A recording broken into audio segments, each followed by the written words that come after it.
It's right exactly how you described. Obviously, it's soft bottom. It's on the shallower side because it's kind of to the side of the channel. And yeah, and there's a creek that feeds right out.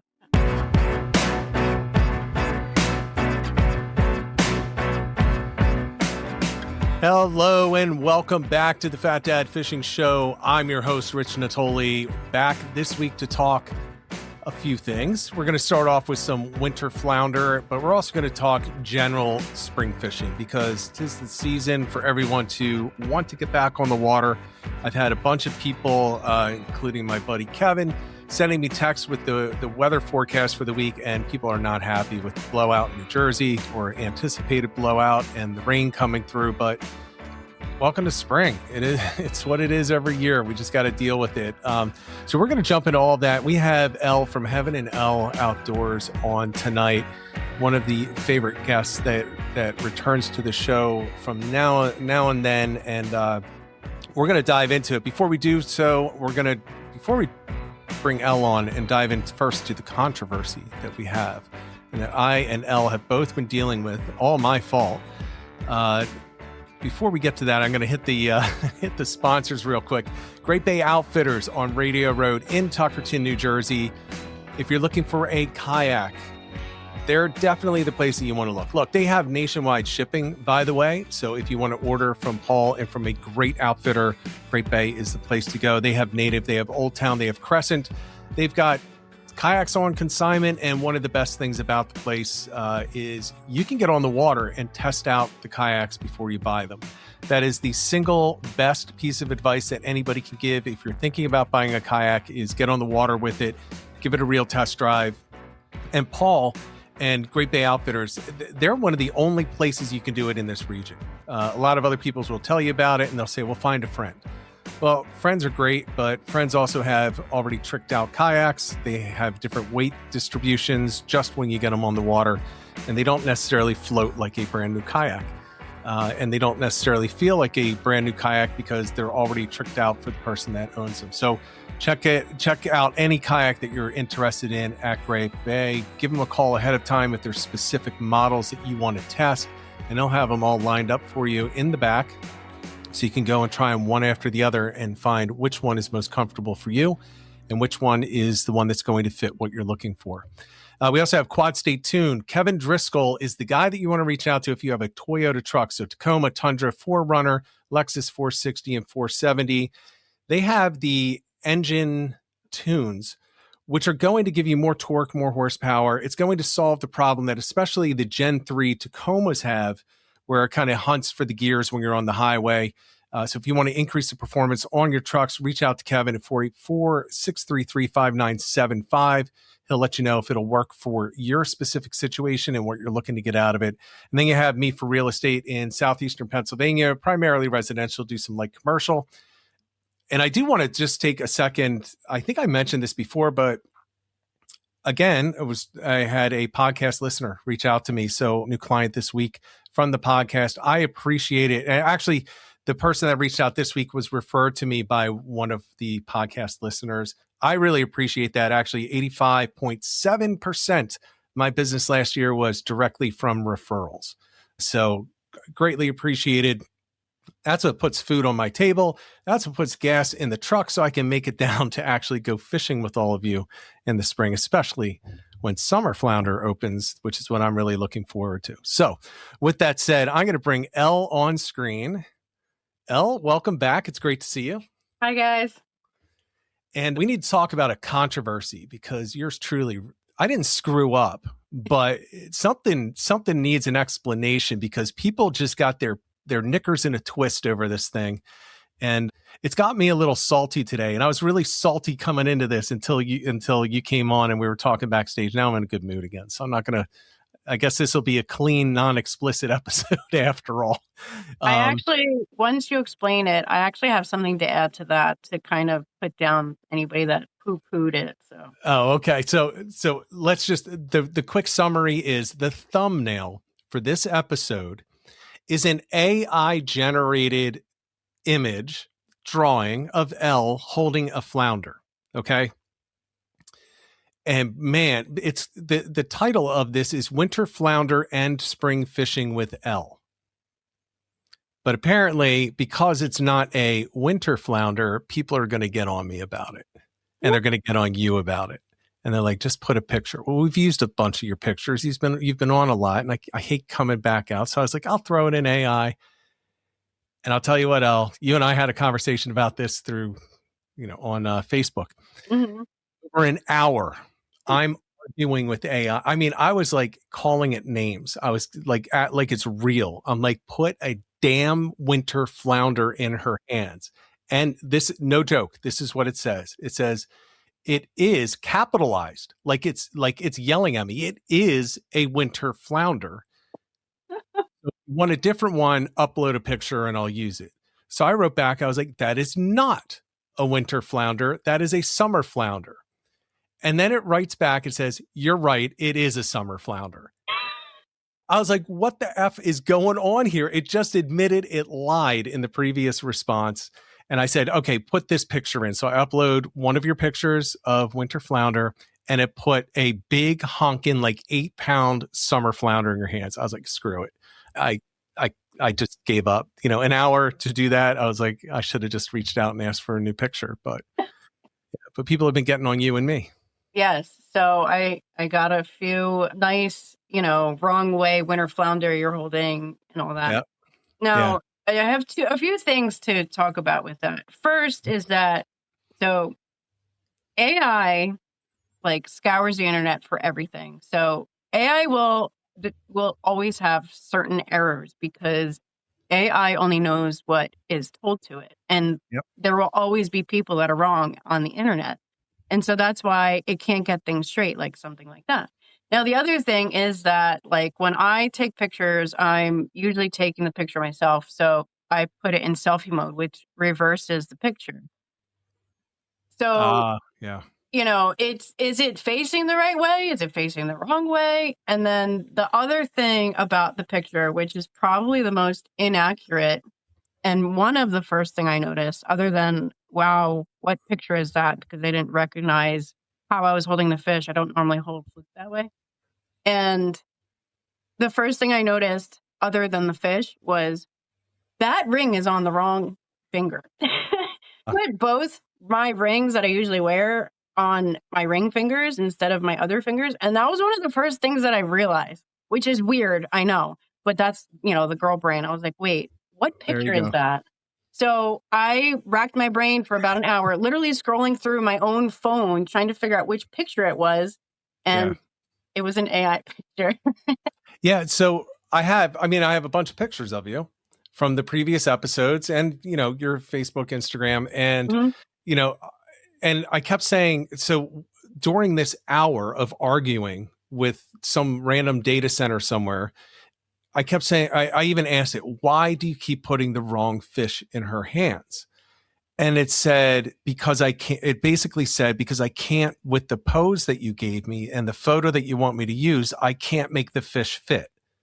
So I was like, okay, adjust the pose, make her look as realistic as possible because she needs to be recognized. Parentheses, she is a real person. I said, so change the pose and the background as necessary in order to get the winter flounder in her hands. So I'm trying to pull it up here. I think it might have gotten rid of I'm looking for it right now, but looking at the history. It puts a freaking striper in your hands. I was like, what the hell is this now? So now I'm at a striper and I have to start over. I was so pissed. Oh boy. I'm trying to scroll back and see if I can find this because I don't think people are going to believe that I was literally arguing with AI. Can you please share the striper picture? Is that possible at some point? Yeah. I'm going to, if I can scroll back far enough on this thing. And by the way, it wasn't Chat GPT that I used. I used Google Gemini because I have a professional account for that. I use that a lot for work. That's the one that I would have used also. Yeah, I just find it to be a little bit better, a little less scary than Chat GPT. But God, it was the most frustrating thing in the world. It was so guys, we get it. It was the wrong fish. We get it. Yeah. The other thing that I want to point out is that a lot of people were hung up on it facing the wrong way, whatever. But there's actually been summer flounder or fluke that's facing the other way. So Yeah. anytime people ask me, because this is a common question, how do you tell the difference between a fluke and a flounder, or a fluke and a winter flounder, or a summer flounder and winter flounder? Because a lot of people think they're the same thing, obviously. But one of the biggest things that I tell people, other than their cute little lips, is their skin. Winter flounder have like sandpaper for skin, Yep. and fluke are obviously much smoother and slippery. So that I feel like is the biggest, like almost instant, other than looking at it. You can tell based on the feel of the fish, whether it's a winter flounder or a summer flounder. Try telling AI that. Yeah. Yeah. It doesn't. All right. Let me share my screen here. Let's see. Oh I my hate God. doing this because I have things in Gemini that are professional, and I think I use this also for my business. But let me see what I can show here so you can see some of this stuff. It's absolutely insanity. All right, let me find this. Now, the other thing, I'll let you in on a little secret. The only picture that I've ever used in the fishing world AI on is actually a picture to put pants on myself. I literally asked AI to put pants on because I was in a bikini and I Yeah, wanted to share the picture. So that's the only time I ever used AI to change a fishing picture was yeah. to put I don't pants. like doing it personally. It's a little weird too. I mean, there are pictures of me that are AI changing headshots, but I don't typically use them at all. All right, so people could see it on the screen. I don't know if you can read it or not. Actually, let me blow it up a little bit more so people could see and they won't see us. Never in That's a just million a little. years would I have expected this to be. I know this is the beginning topic, but for anyone that's interested in AI, this is the crap that you're going to deal with. So I put in there. I said use the attached photo to create a Oh, sketch of the okay. person in the photo holding the fish in the other picture. That's this one at the top. So at the very top. Error, error, error, and it gives me Oh, this. that's the picture. Okay. So yeah, so it does that. So then this is you see that one? So I was like, dude, zoom out so the whole fish is visible. I'm like, what the hell is that? And I'm like, that's not even L. So I said, can you make this sketch of a woman more closely match the photo so it's more obviously her? I want her to be recognizable. It doesn't do it. So I put a different picture. And then I put a different picture. And it puts you with a porgy. Wow. Then it puts you with a summer flounder. This is creepy. Yeah, see the winter flounder I'm trying to put in your hands, and this is what it puts, a I summer love flounder. how there's like New York behind me I too. know. I worry about that later, where I pull that out, and I say change the fish to a winter flounder. Why are you not changing the fish in the picture? And it says, I understand your frustration. The previous fish is a winter flounder. And then I go on and then I say down here, I was like, you are not doing what I'm asking. Change the fish to match the fish. And finally it says, So there's the striper yeah, picture. then it throws the striped bass in there. I don't know how the hell it got a striped bass out of all of this. That's terrible. And then it said, and then I said, that is not a winter flounder. It says, actually, it's a summer flounder after it just told me it was a winter flounder. So anyway, long story short, I know. And look at what it did to you here. Does that even look like you? Oh my God. No.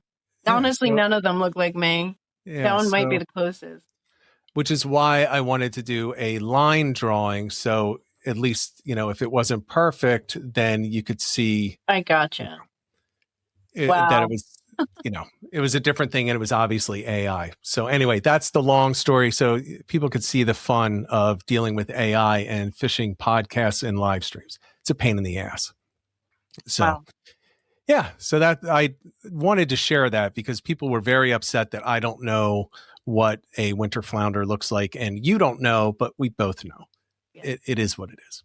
So yeah, so we're gonna talk about the winter flounder.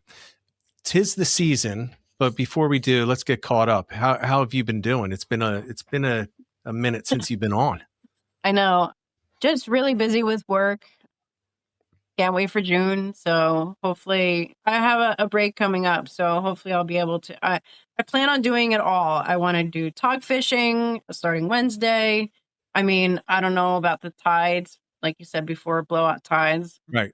But when it's blowout like that, that's usually when I go look for arrowheads. So I'll be okay with that either way. But so Right. tog fishing, Trout will be opening up soon, so I'll probably try for some trout or freshwater because I'm going to be dog sitting and it's near a lake, so might as well. Yep.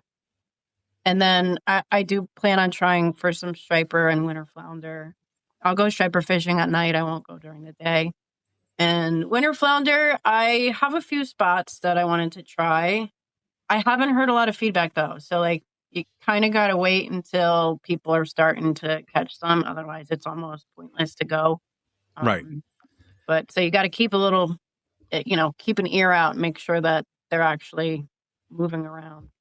Right. All right. Well, let's talk about the winter flounder. And this is, I love doing topics like this because like the white perch, it's not something that most people are focused in on. And it's various reasons. Maybe they just don't know how, they just never have. A lot of people never grew up fishing for winter flounder. They're smaller than summer flounder and they have less of a, not that summer flounder have a great fight to them, but you get a really large fish and you're in the 2 to 4 pound range, whereas that's not a really large fish. It's a good one for a summer flounder, but you're typically going to find them under 16 inches, so I think that's part of it. But one of the things that I do want to mention to people is if you want to go for winter flounder, now is the time to do it. It's this time of the year because of the spawn. So they're spawning in late winter through spring, which means they're up in the shallower waters. And that's why you want to do it now. They're still around in the summer. It's just they move. As the water heats up, they move to the cooler water, which means they're not as easy to find. So let's start off. What's your tactic that you're going to be using when you head out for the winter flounder? Unfortunately, the chum log. I think I still have a gross, smelly, they smell disgusting, smelly, leaky, crusty chum log still in the freezer from probably 2 seasons ago that I need to get rid of. So the chum log, the dreaded chum log. Yeah. At the bait shop, guys pick up 4 at a time and they throw it on the counter. And I'm like, no, for the love of God. Because then like the whole shop will smell because it starts leaking. So definitely you have to chum. There's no way around it unless you're going to go when like the guy down the street is chumming too, or split it with some guys at the dock or whatever. But you have to use a chum log if you're at the dock or on a boat or kayak even. Is there a specific chum that you're using? They make 2 kinds of chum basically, like a bunker chum that's more for like shark fishing or chumming off the boat in the ocean. The chum that you want to find is the clam chum. Crushed clam. So you chum for a little bit, you get a good, chum going on. And then I like to use a little tiny piece of clam and then a little piece of, I pick sandworms because I'm a cheapskate and bloodworms are just too expensive and they're smaller than sandworms. So I just go for the sandworms. They're a good $5 cheaper and they're like 5 times bigger. So I don't know why people still get bloodworms, but I use sandworms and it doesn't have to be big, right? They have tiny little mouths and they don't need to have a huge chunk of clam. So, I mean, the chum log is a little expensive and the bloodworms or sandworms that you use are a little expensive, but you don't need a lot of it. So it does go, you can stretch it. I think a lot of people go for tog because green crabs are cheap, or, in spring you get clams. So a quart of clams is cheap. I mean, nothing's cheap anymore, but, relatively. Yes, relatively cheap. So I think that's why a lot of people go for a tog instead of, winter flounder, because green crabs, you can get $6 for a dozen and spend, a good amount of time fishing for them. But yeah, I guess the sandworms kind of deter people. Yeah, and so sandworms and bloodworms are probably the top 2 baits that you'd use. Clams, mussels, even grass shrimp are good. And grass shrimp gives you an idea of the size of the bait that you really need. And, for people that haven't caught winter flounder, you really have to understand the difference in the biology between and pretty much any other kind of flounder that you're fishing for, whether it's we have people down in Florida that watch and listen to this. So the Gulf flounder, they have big mouths. The Southern flounder, big mouths. and the summer flounder big mouths, like huge bucket mouths when they open them. These are like little tiny little circles when they open their mouth. Like there's no room. So you're using, what size hook are you using? Using like a 4, 6, Um, or an 8? there, I honestly couldn't. I mean, I use the ones with the long shank, Yeah. so I don't even know what they are. They're like smaller than a 1/0. You know, Yeah. it's Yeah. tiny. Yeah. So somewhere around a number 6 is what I'm going to use, because that's just how small the mouth is. And, let's talk about chumming is the strategy, right? I mean, that's the best way to do it. Stirring up the bottom, so on and so forth. What's your tactic? Let's say you're heading out there, you have somebody jumping on the boat with you, they've never done it, and they say, all right, explain to me everything that you're doing and what we're going to do for the first half hour. What are you how are you laying it out for them? Pack your patience. Winter flounder fishing is really slow fishing, and that's not necessarily a bad thing. Some people like fast paced, like blue fishing, but honestly, winter flounder fishing to ease yourself into spring, I think is there. It's something special. But so I would tell them, so we're bottom fishing. We're going to be anchored if you're on a boat or a kayak. So you want to stay near your slick. Honestly, so I fish Shark River or Manasquan River. I'm not Mm-hmm. too sure about down like near Great Bay or anything like that. I've never fished down there before. But like Manasquan River and Shark River, you kind of have to know some spots where the flounder lay. So they're going to be kind of in packs, and you have to chum so that way it draws them to your area. But there's some that lay, they're in certain spots. So it's like a bottom rig. Honestly, the flounder rigs are the only rigs that I will actually buy. Everything else I just make myself. But I Right. actually buy flounder rigs. So it's like a regular bottom fishing rig. It'll have the weight on the bottom with the trail off the back. And like I said, I do a tiny little piece of clam and both on the same hook, and a tiny little piece of sandworm. Are Some you of them, doing the yellow bead? I was going to say, some of them have yellow on it. Yeah. People use corn. Sometimes they just chuck some corn out. I don't know how true that actually is. I mean, I don't know whether somebody just had corn and just chucked it in their chum, and that's, then they were like, oh, yellow and corn must be good. Some people also use red, like red beads. Every once in a while, like the flounder rigs that are sold have either the yellow bead or the red bead, or they also have like a tiny little soft plastic with like a wiggly tail. Yeah. And so you do want some movement because they're not predator fish like fluke are, right? Basically, they're laying on the bottom, and if something tickles their nose, they're going to try to eat it, and they don't like inhale it like fluke do. They kind of just slurp it. Yes. Yeah. And so a couple of key things that you brought up just to kind of flesh it out a little bit for people. So the flounder, they will move according to where, to get to the chum. A lot of people actually use cat food for chum. I do always recommend that you go with the ground clam first. The yellow bead is above the hook, right above the hook. I don't know if it does anything or not, but that's the way I grew up fishing for them. So if I have a yellow bead, I'll use it. If not, I don't know that it's going to be a difference maker or not, but I see, in the past, I've done fine with and without. You want to use a very lightweight, but one that's light, the one that's heavy enough that you can stir the bottom with it a little bit. Because again, what these fish are doing is when they move up to that chum, they will kind of bed down in the bottom. So if you're over hard bottom, that's not where they're going to want to go. They're literally the fluke or the flounder that come up into an area and they kind of shimmy and they get the sand on top of themselves and they literally sit under the sand with just their eyes sticking up. And they're not swimming around looking for stuff.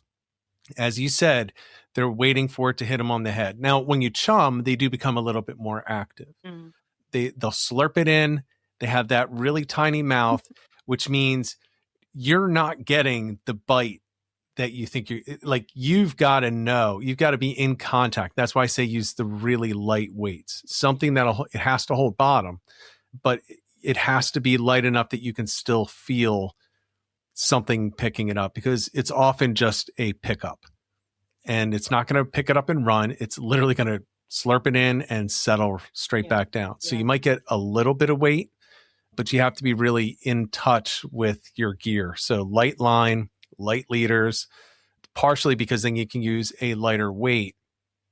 And if you're not getting anything, bounce that weight up and down. It'll give you some movement on your bait, but what it also does is it stirs up the bottom, and they're going to eat the stuff that's getting stirred up. Definitely. Now, if you wanted to, so, you said somebody that's getting on the boat, maybe that hasn't ever done it before. Honestly, if you want to catch a winter flounder and you've never done it before, I would actually say wait a little bit, go in like June and get on a party boat that does a bottom fishing trip that specifically does like ling and winter flounder. Because if you go on a bottom fishing boat, they're going to put you or go to specifically winter flounder spots. And they'll know if it's been good lately, and they'll put you like right over winter flounder. And some of those fish out there are really big, to the point where one of my biggest ones actually was like the size of a keeper fluke. And I mean, I was like, holy crap, this is amazing. But in the ocean, it's similar fishing than, ling. So basically, we would put gulp on the end, just like a gulp mullet, pink, white, chartreuse, any of those worked really well. And a little piece of clam on top of that. Like basically always did like a double bait. And, the gulp with the tail will tickle the flounder, and they just slurp it right up. So that's another alternative, if you don't have the patience, or sometimes the winter flounder fishing is just slow in the spring. So, if you miss that window in the spring and they've already high-fived the fluke on their way out, then you kind of miss the window, and the next best thing would be to go out in the ocean. Yeah, at this time of the year, you definitely have the backwater bite going on. As you get later, they're definitely going to start pushing out front. And I would say for those that are, actually anyone listening or watching, here's where I'm going to say is kind of like the cutoff line. Look at Atlantic County in New Jersey and north. That's really where you're going to have your best opportunity to get them. You get up closer to the Raritan, you're going to have a much better population in those areas. With that said, I've caught them in Cape May County. I know guys that catch them down in Delaware. Don't know about Virginia, actually. I don't know anyone who's ever tried in Virginia, but do they even know they exist? I doubt it. I doubt anyone would even try down there. But I will tell you, though, that the further north you go, the easier it's going to be to find them and get a good, consistent bite going. So Paul actually put in here, winter flounder in Shrewsbury and Navesink in the spring was fire. So those are the areas that you want to look. You can do it down further south. But again, look for the soft bottom, look for the channel edges, and look at it from a slightly different way from how you look at summer flounder. Again, they're not as aggressive, but they're even more ambush predators than fluke. Fluke will actually get up and chase, and they do, nearly every time. It's rare that they just sit on the bottom and they're just gulping stuff that comes by. They're actively going after it. These things want to sit there.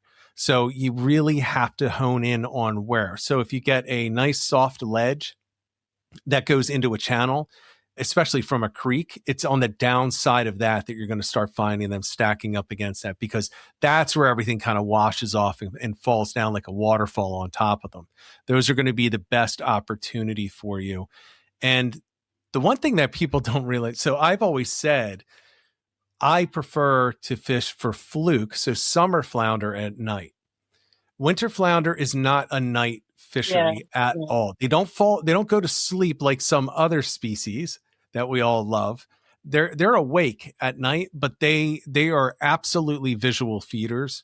And with those tiny mouths, they're not burning calories trying to eat at night. Yeah. They are daytime and sunny daytime, especially in the spring, feeders.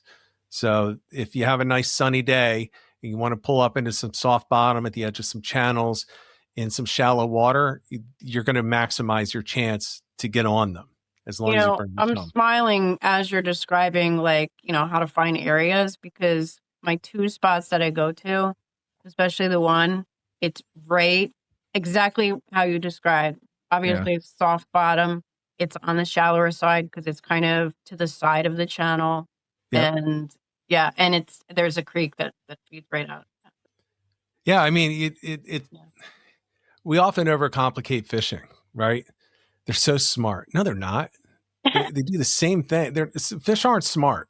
They do the same things, and you know why they do them. They do them to eat. So think about what's going to be the easiest for them. It's like any of us. You want an easy meal. You don't want to, you get home from work. Do you really want to be cooking up the 5-course meal? No. Maybe you do it every once in a while. You put in all that extra effort, but no. You just want to come home. You want to throw the nuggets into the oven, go 20 minutes, throw some hot sauce on it, and sit in front of the TV. And so the closer it is to that, the easier it's going to be to catch these fish. And I'll tell you what, they taste awesome. Yes. They curl, though, when you cook them, which always drove me crazy because, I cook a lot and I'm always like, why won't you lay flat, But they do curl. Not like Fluke doesn't do that. I don't know why Flounder does. It's weird. I think I don't know. I always just assumed it's because they're so thin comparatively that it just dries really. I mean, it's really easy to overcook winter flounder. Yeah. Yeah. It's really easy. And you better be good at cleaning, because if you're not good at cleaning fish and you always leave meat on it, you're going to have really thin fillets. Yeah. Yeah. But they definitely taste, in my opinion, they taste better. Actually, Paul just put this in there. They're much better than Fluke. Yeah. I look at them kind of like Tog. So Tog is actually my favorite. Yeah. And the reason, I believe, is because of what it eats. It's eating clams, it's eating mussels, it's eating those, crab. Well, the winter flounder is doing basically the same thing. It's eating those things. It's not eating, well, they will eat other fish, but they're primarily going to be eating clams and things like that, the softer things that come through. And it gives you that sweet taste to it. It's really light, nice flake to it if you cook it right and you don't, overcook it. But if people have never had it, it's one of those fish that it's worth targeting for the slower day, because not only is it an accomplishment when you actually come out with a bunch of them, but you're going to be rewarded at the table because it tastes so much better than a regular Fluke. I mean, I don't even think it's close. I don't know how you feel about that, but I don't think. Water temp. It's like if you mix Tog and Fluke meat together, like it's kind of a cross between those two. Yeah, it's not as good as the Tog, though. No, definitely not. And I think not as good as sea bass either. I hate sea bass. What? Not to eat. I hate catching sea bass. Oh, I was gonna say, did we just become enemies? No, we didn't come. No, we're not enemies. I hate fishing for them because there's so many small ones that it just annoys the hell out of me. And then you go through your 70 fish and you can keep 2. Yes. I actually have a beef with the regulations. So do I. Yeah. It seems like you're just throwing short fish away and they're going to die. I do try to pop them, but sometimes it doesn't work. So, whenever I think of the party boats, not so much the regular guys, but the party boats, oh my gosh, you go on a party boat and bottom fishing for the 2 freaking sea bass because you're going out ling fishing and you have to stop for the 2 sea bass and how many sea bass have to die for your 2 fish? Yeah, I can't stand it. I do like when I'm fluke fishing and you hook into like a really big one or 2. Yep. Yeah. Because they actually have a good fight at that size too. But most of them are just, you keep them and you need like 6 people to keep enough for one person because there's not a lot of meat on those things either. They taste wonderful. Yes. So don't get me wrong, they do. But to me, it's just, they don't taste good enough to go through all that effort and all that. The catch and it does bother me that that so many are going to die. Yeah. And that's been an argument, for the change in the regs. We could do a whole show on the sea bass I regs and know. how that's I been think managed. did they change? I think they changed it. They upped it or moved it down back a half an inch or something to 12 and a half or whatever it was. I don't know. I didn't look at it. Yeah, they did make changes. I don't know what they are because, again, I won't fish for them. Unless somebody invites me out and I go on their boat and they're fishing for them, I won't complain. I mean, but I'll I just go won't the make the first effort. few weeks when it opens up in May, and then once they're all cleaned out, I don't go. It's fluke fishing after that. Yeah. If you don't go right when it opens, then all the bigger ones are picked off the wrecks, and then it's kind of dumb picking through little ones. Although that's usually when I catch my one cod a year, so that's Oh, really? good. Yeah, I usually catch about one cod a year. One year I caught two.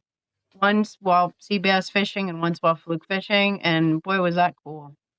I Still haven't keep caught it a though. cod in forever. I mean, I could probably count on one hand how many I've caught in my life. And I've never targeted them, but same, but they're still I cool.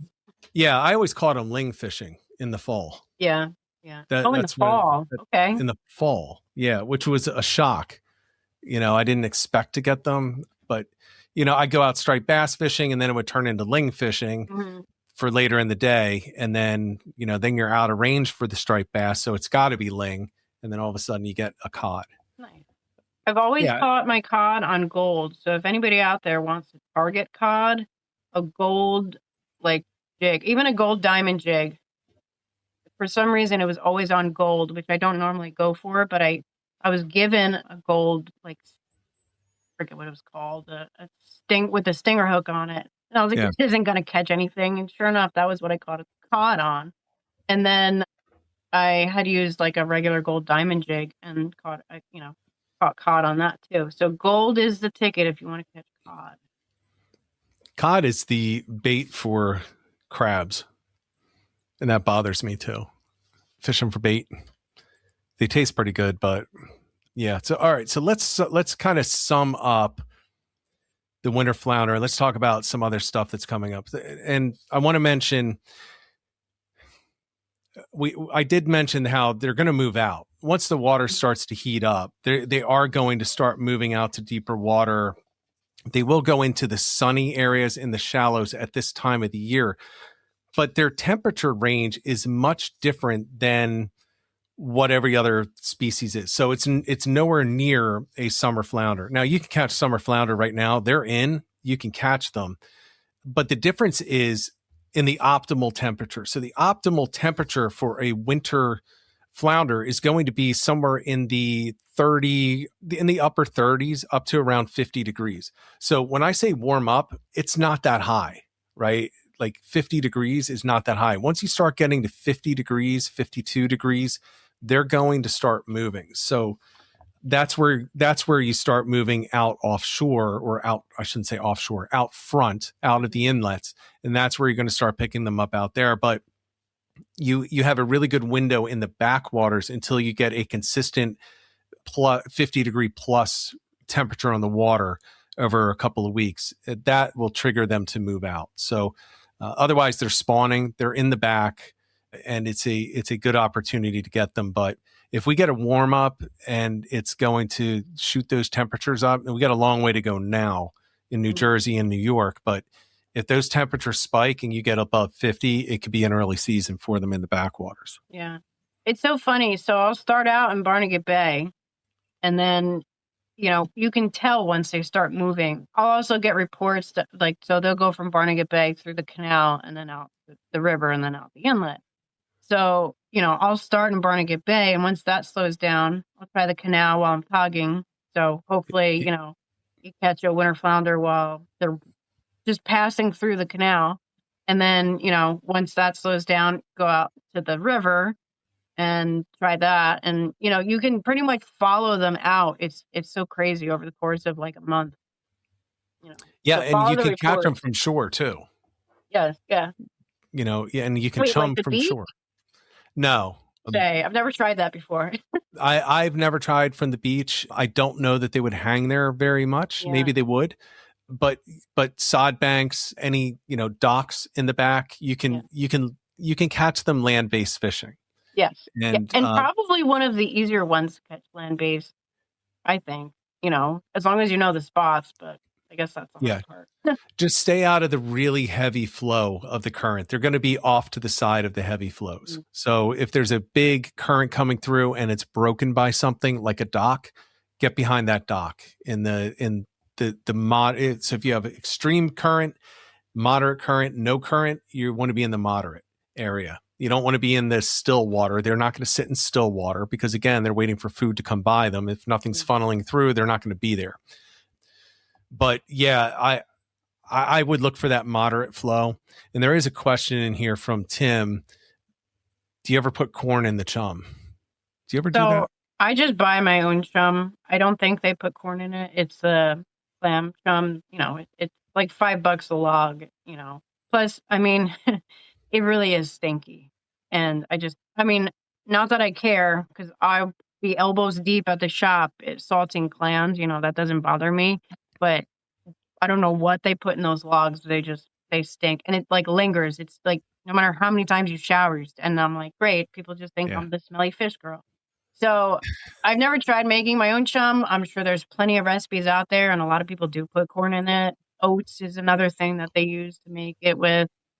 It's chum. They just throw everything in it and hope that the flounder like it, I guess. But a lot of people do. So Yeah, a lot of people will when they get the store chum, they will throw the chum out and then they'll throw some corn out as well.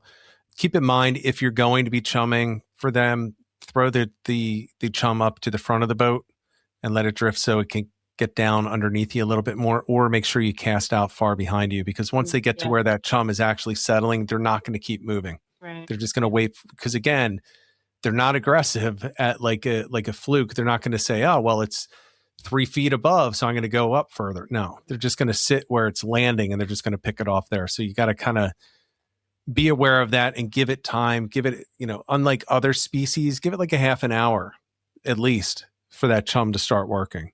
So that's my advice on it. But I don't know, it's fun. I love winter flounder. They disappeared from Cape May County years ago, and I know that they're coming back from people that have sent me pictures over the past couple of years. Hey, I caught this wildwood. It's like, okay, great. So they are coming back. That's good. Speaking of fish coming back, I've been seeing a lot of weak fish lately. Big ones. The last about 3 years. And it's always been, I've personally caught them while fluking like first 2 weeks. And you can literally see the schools of them boiling in the river. It's crazy. I've never seen anything like it before. And they're big. They're well over keeper size. It's funny. I got an email last night from a viewer. I've never met him, but he just sent me an email and he's like, yeah, I'm trying to figure out exactly where you are from your old videos. And he started talking about weak fish. So I just told him, I was like, just launch here. Yeah. And I gave him 3 spots. Nobody's targeting them right now because they've No. gone by the wayside, but they definitely are coming back. They are now to the point where you can target them. Yeah. And when you target them, and it's been like this for the past couple of years, you should go into that day not thinking, wouldn't it be nice if? You should be going into that day saying, I can't wait to hook up my first one. Yeah. I mean, you can target them. You can spend the day out there. You can catch a whole bunch of them. And there are some really nice ones. I've caught, I didn't fish a lot last year, but I caught several weak fish. And they weren't monsters, I was fluke fishing. So they were kind of a bycatch. But they were in the mid 20s in size, which isn't bad. It's not the old school tide runners, but definitely nice fish out there right now, or coming up, I should say. Yeah, and I let them go, but luckily I didn't destroy them. Right? Yeah, I let the ones go too, but you got to be careful with netting them and all that. They have such soft mouths that if their jaws were ripped off, I would have kept it, but it was fine swimming away. So. Yeah, you know what? You mentioned the soft jaw. That is let's go back to the winter flounder. Set it like a weak fish. They have very soft. Yeah, you'll rip it right out of their mouths. Yeah, you can't set it. Your set is a lift. I mean, that's it. A lift, it may be a twitch, but otherwise you're going to tear it straight through their lips and you're going to ruin the fish's face, but you're also not going to end up hooking that thing. You got to be like really sensitive on these fish. So and it's a great reason to scale down your tackle. You can use freshwater gear for them as long as it has enough backbone for the weight that you need to get down in the current that you're going to be in. So if you're using 6 to 8 pound test, you're good. So put that on a bass rod and you're going to be probably perfect with a nice light tip on it.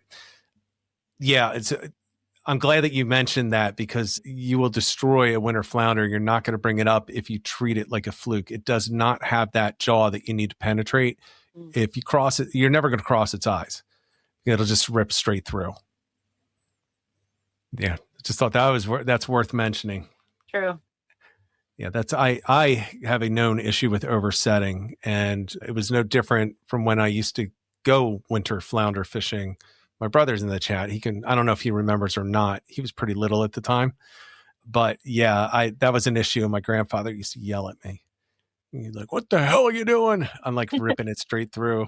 Yeah. It's like going, trout opens in April and so does tog. And I usually end up going tog fishing first. And then I'll be like, oh, let me try trout. And then meanwhile, I'm on the bank ripping the rooster tail out of the freaking thing's mouth and it's launching it across I'm like, what am I doing?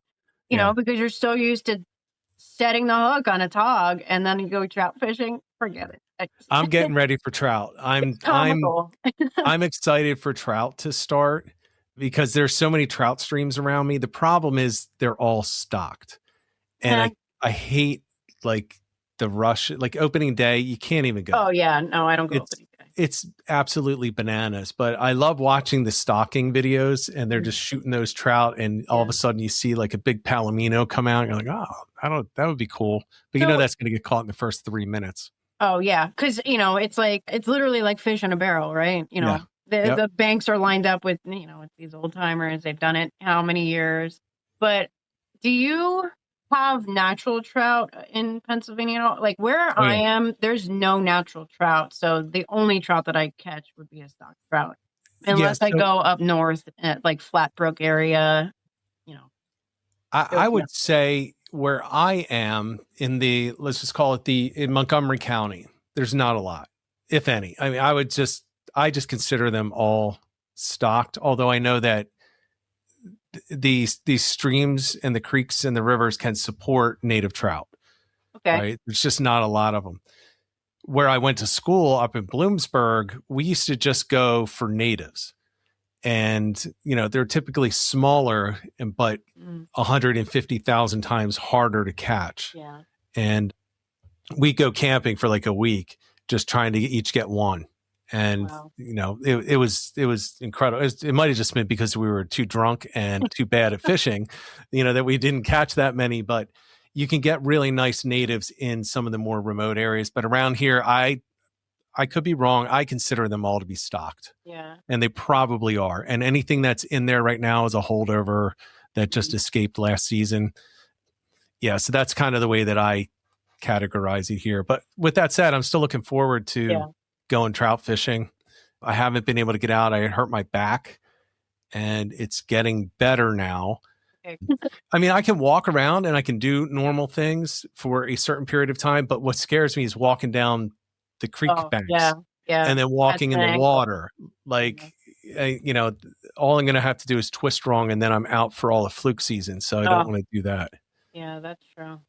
So, yeah. So, all right. So you got trout coming up. You're going to do that. Obviously tog, because that's like your thing.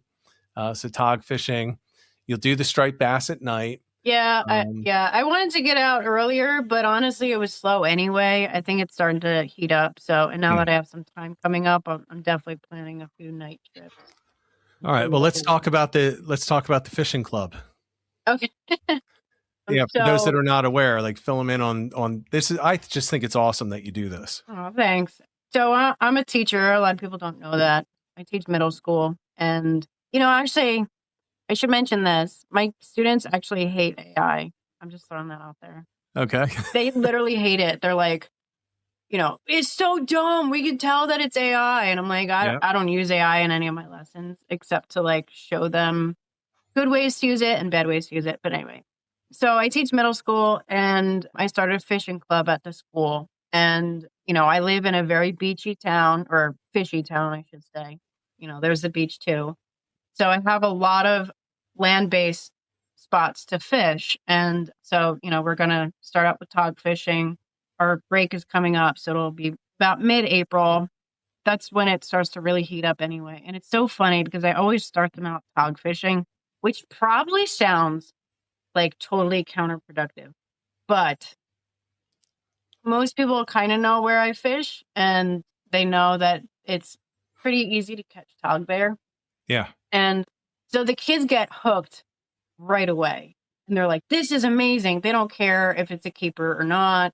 Plus with tog, they're fighting hard, and they're just so proud of catching anything, really. I try to show them how to unhook the fish themselves. And if they can't do it, obviously I help them. We talk about stewardship. Some fish like tog, they're slow growing fish. So, really consider if you want to keep it or not, if it's a keeper, stuff like that. So we're going to start out with tog fishing. And then once that ends at the end of April, move on to hopefully bluefish run through sometime in May and June. But, until the bluefish start running, I'll do fluke fishing. But with fluke fishing, land-based is not as easy as the tog. And so they get frustrated. Right. It's almost rare for them to catch anything while we're fluke fishing. There's a lot more to it with the jigging. I have to start lending out my rods because a lot of them don't have the right equipment, and casting, they're casting now. It's not just drop and reel. So Right. I got to show them how to cast, but it's really cool when they finally catch a fish. They want all the pictures and, can you send it to my mom? And Right. it's really awesome. And they're 13-year-old kids, and they just love it. And then I usually end with, our last one is usually on Dog Beach in Manasquan. Yep. So we'll try to do, like I said, hopefully bluefish, although I'm not too jazzed about 13-year-olds and bluefish, but Yep. it's exciting. There's some concerns there. Yeah. I obviously teach them about the anatomy of the fish. With tog, I tell them about their little lips and teeth. With fluke, I tell them about their teeth. Every once in a while they'll catch like a tiny little sea bass, while we're togging, and they get all excited because they're like, what's this? So I tell them, this fish, you can actually put your finger in their mouth. Yeah. So, it's really cool because I get to teach and fish at the same time, and it's just, an awesome thing. I love that you do that. I absolutely love it. Let me ask you this. So let me set it up. So I am secretary for a nonprofit that donates fishing gear to kayak fishermen, but it's to kids and people with disabilities and veterans. If you have any kids in your club that would like to be kayak fishing and they need supplies, like we'll send out PFDs. So they'll get their life jacket. We'll send them hooks, gear. Sometimes we'll send them we don't send the rods because it's too expensive to mail them. Yeah. But we will give them reels and help get them started. So if you have any kids in the club that want to be kayak fishermen, I have one in mind. Came right to mind when you said that. So I will send to you the information that they can apply to get, quote unquote, sponsored by the nonprofit. But we're always looking for kids. It's always adults that want all the free stuff.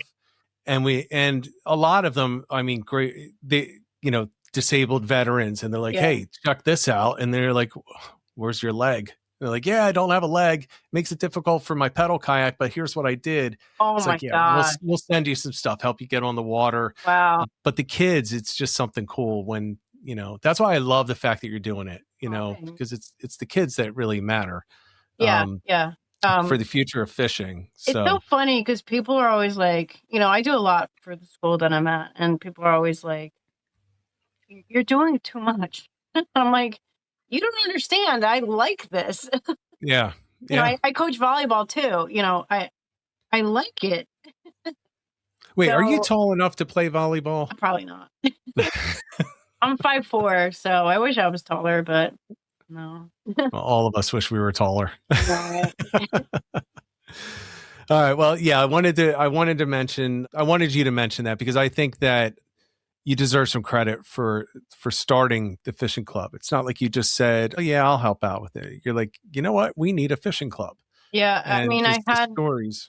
I had a group of parents that like knew me from the shop. I was working at the school, and then just by chance, some of them came into the shop and they're like, "Oh my gosh," they get all excited and they're like, "You should start a fishing club." And I'm like, how much time I'll have. I mean, I would like to, but Yeah. and so they were like, "No, we're going to do it." So my first year doing it was 3 years ago. And, I had some helpers, except that like those, because they're, eighth graders, those kids' parents graduated. So now I'm like, I don't have help, so I'm Right. running around like a nut job trying to unhook fish or retie stuff. Nobody has the right stuff that they brought. I got to use my Hmm. own crap. And I'm like, oh my gosh, we need sinkers. Yeah. So it's a lot of running around, but it's extremely rewarding when you see a kid. So, Oh yeah, and they're never going to forget that you're the one who got them into it. They're well, never going to forget that. the other part of it is I'm always trying to get the girls to fish, Yep. because obviously it's, the boys are interested, but, I'm like, girls, we can do this, and actually quite a few girls started doing it too, which makes me so happy. And it's so funny because sometimes I'll talk about, you know, how differently sometimes I'm treated in the fishing world. A lot of Uh-huh. people, I guess, think that I'm like some giggly bimbo, which I get it. Based on appearance, I suppose I probably do look like I don't have much thoughts behind my eyes. I wouldn't But say that.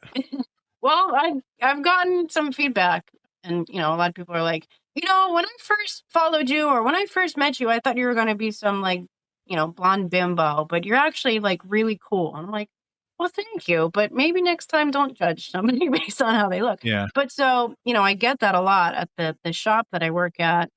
Men will literally refuse my help because they think Hmm. that I don't know anything about fishing. And when I tell the kids, because sometimes we'll talk about it, it'll come up in class or conversation, and they're like, "That is so dumb." I'm like, "I'm glad you guys think that." And it's the boys that say it. They're like, "That's dumb. Girls can fish." And I'm like, "We're the kids will be all right." So we're on the Yeah. right track here.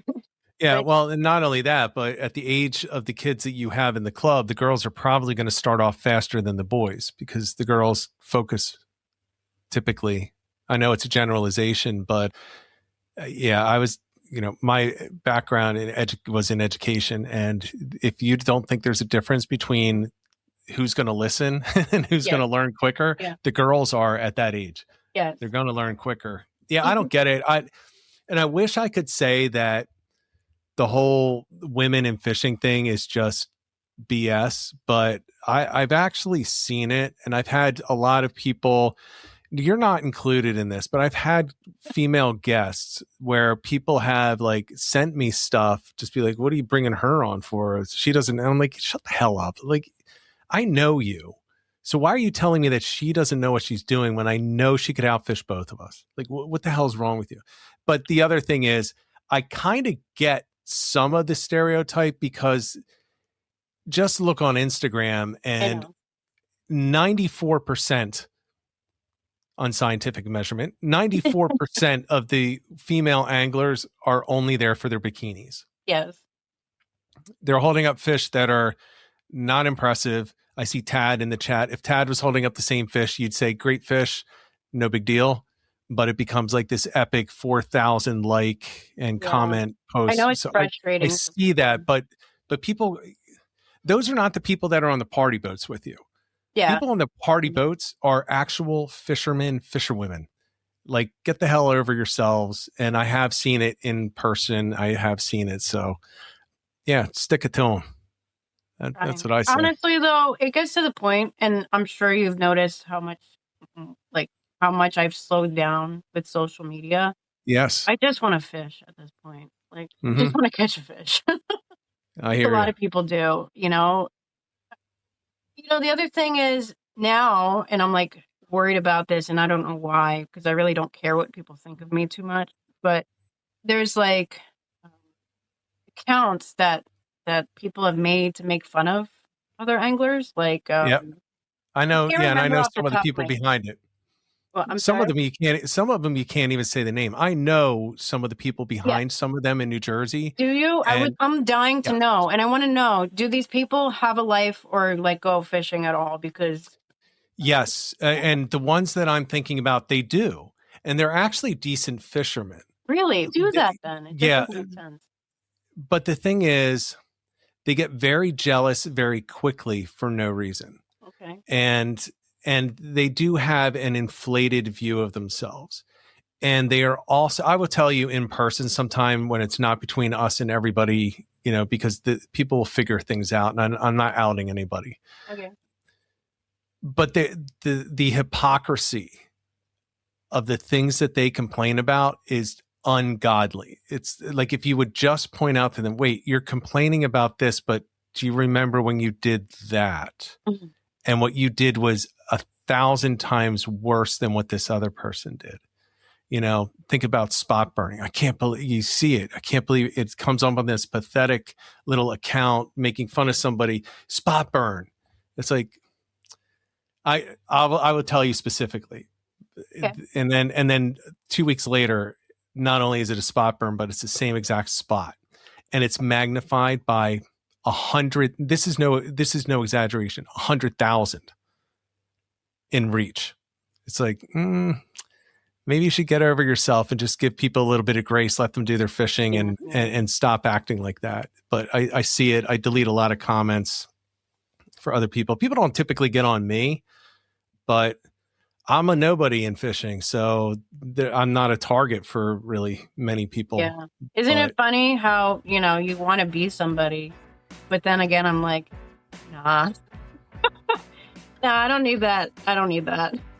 No, I just want to fish. I want to be, I want to be a part of something and do something like this, which, look, it's a small audience, but people connect in the audience. Though, Yeah, they go out and they go fishing with each other. So it's like, great. Like, I'm actually doing some benefit for other people. And I think you can at least find a few minutes of entertainment in these streams, right? And some information, and you should learn something. And if you don't, well, you got to sit back and listen to a couple people talk fishing on a Monday night.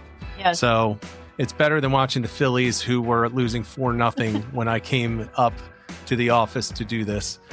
So instead of watching that Taiwan Walker breakdown, you can watch a couple of people talk about fishing and maybe a species that you haven't targeted yet that could really enhance your annual calendar for fishing if you add them in, and that's the winter flounder. So maybe that's where we can bring it full circle and stick a pin in this one. Sounds good. Yeah, well, thank you very much for coming on. It's going to be difficult for the next 2 weeks for me, coordinating some guests. We're trying to do some acrobatics with one guest in particular who would like to come on. So I don't have anyone locked down for next week, people, but I'm going to do my best to have something put together, or maybe I'll do a solo episode. Elle, thank you very much for coming on. Anytime. Make sure you post some winter flounder pics so that I can put them out and change the thumbnail so that people can stop getting on me about that one. And I'm hoping. Yeah. I want to see some winter flounder. I want to live vicariously through you, because I'm not going to hit them until probably late May, early June. And by that time, I have a feeling they're going to be out front, and I'm not going out front in my kayak. Honestly, I would say definitely by the end of May. All right. I'll be looking forward to it. Everyone, thanks for tuning in. Really appreciate it. I'll try to be back next week. Through all this wind coming up and all this rain, there's got to be little windows for you. So when you can, get out there, get on the water, and get some tight lines.